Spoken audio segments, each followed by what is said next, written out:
minutos Araceli Rodríguez. Ella es integrante del Movimiento por Nuestros Desaparecidos en México y del colectivo Colibrí. Araceli, muchísimas gracias por estos minutos para Reporte MN.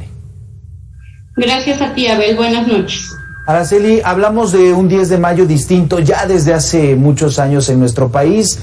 Poco a poco fue incrementando el número de personas desaparecidas. Hoy sabemos que son más de 100,000, es decir, 100,000 familias que hoy no tienen una celebración. ¿A qué debemos todo esto, Araceli? Pues se debe realmente a la estructura de impunidad, de corrupción, de nula voluntad de hacer investigaciones diligentes, búsquedas diligentes, ¿no? Y se debe también a que muchas de las veces está como entrelazado el crimen organizado y el crimen autorizado. Con esto que quiero decir, que muchas de las veces hemos notado que hay personas que trabajan dentro de los gobiernos, ya sea municipal, estatal o federal, y están vinculadas a crímenes organizados. Claro.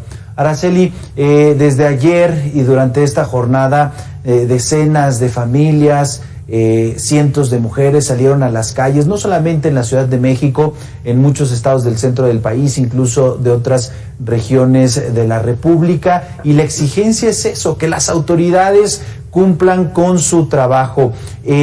Compartes esta exigencia, por supuesto, sabemos de tu caso, pero si nos pudieras compartir cómo fue que pasaron los hechos y sobre todo, pues sumarte a esta exigencia. Sí, bueno, en mi caso los hechos suscitaron el 16 de noviembre del 2009, cuando 7 elementos de la Policía Federal, entre ellos mi hijo Luis Ángel León Rodríguez, fueron comisionados a ocupar la Secretaría de Seguridad Pública en Ciudad Hidalgo, Michoacán, yendo a mando Juan Carlos Ruiz Valencia, que era un suboficial de la Policía Federal. Lamentablemente les dieron oficios de comisión, donde él solamente decía que se presentaran, pasar comisionados a ocupar la Secretaría de Seguridad Pública Municipal en Ciudad Hidalgo, Michoacán, sin dejar de pertenecer a fuerzas federales. Realmente los chicos tienen que buscar quien los lleve a su destino seguros, ya que la institución federal no les dio los medios seguros para llegar a su destino. Y el mismo 16 de noviembre del 2009 fueron emboscados y desaparecidos por la delincuencia organizada llamada Familia Michoacana. Así suscitaron los hechos. A través del tiempo empecé a ser amenazada de muerte por exigir dónde estaba mi hijo, dónde estaban sus compañeros, dónde estaba el civil. Empecé a ser amenazada incluso por el mismo ingeniero Genaro García Luna, que en ese entonces era el secretario de la Secretaría de Seguridad Pública Federal. Él me dijo alguna vez que, para ser exactos, cuando Luis Ángel tenía 1 año 6 meses, que estuve yo en los diálogos por la paz con el presidente, ante el expresidente Felipe Calderón, con el Movimiento por la Paz con Justicia y Dignidad que encabeza el poeta Javier Sicilia,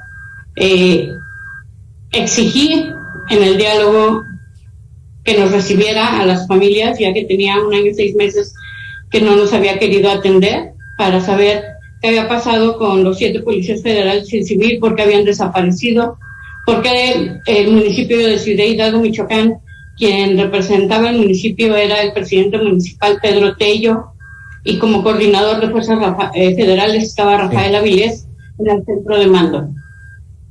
Ellos, pues realmente García Luna plenamente me dijo que pensara 10 minutos cómo me gustaría morir. Araceli, importante esto que nos comentas, porque en el momento en que una madre, con el dolor y la desesperación de no saber nada de su hijo, emprende su búsqueda, surgen estas amenazas, que en este caso lo tienes perfectamente claro, quién fue el entonces secretario de Seguridad, hoy preso en Estados Unidos, acusado de proteger al narcotráfico, pero las madres que emprenden esta búsqueda también tienen que ir sorteando estos obstáculos, estas amenazas, no se rinden y desafortunadamente van encontrando uno y otro caso de personas desaparecidas, y aunque el gobierno de alguna manera trata de minimizar los números. Y te digo esto porque en la Ciudad de México se exige que esta glorieta de La Palma, que fue muy común, fue muy popular en los últimos días, se exige que sea ahora un monumento a los desaparecidos. Ante la magnitud de esta tragedia, que es precisamente el fenómeno de los desaparecidos, ¿consideras necesario que haya un monumento por este fenómeno? Claro, por supuesto. Realmente necesitamos espacios, ocupar los espacios. ¿Para qué? Para poner los rostros de nuestros familiares, porque somos, imagínate, son casi 100,000 personas desaparecidas, entonces somos muchísimas las familias que buscamos y ya no caben los rostros de nuestros familiares en espacios. Entonces necesitamos tomar espacios públicos para hacer monumentos y venerarles a ellos y pedir el regreso a casa con vida, ¿no? Como lo decimos, vivos se fueron y vivos los queremos, o vivas se fueron y vivas las queremos. Y obviamente la glorieta de La Palma puede ser uno de los espacios muy significativos para poder empezar a sembrar esperanza de regreso de los y las desaparecidas, y tomar espacios, y no nada más para ellos y ellas que están desaparecidas, sino también para servidores públicos que en cumplimiento de su deber están desaparecidos, porque también son muchos y muchas, y de ellos y de ellas no se habla, porque hay un estigma, porque son servidores públicos, no se les busca de la misma manera que a un ciudadano que desaparece.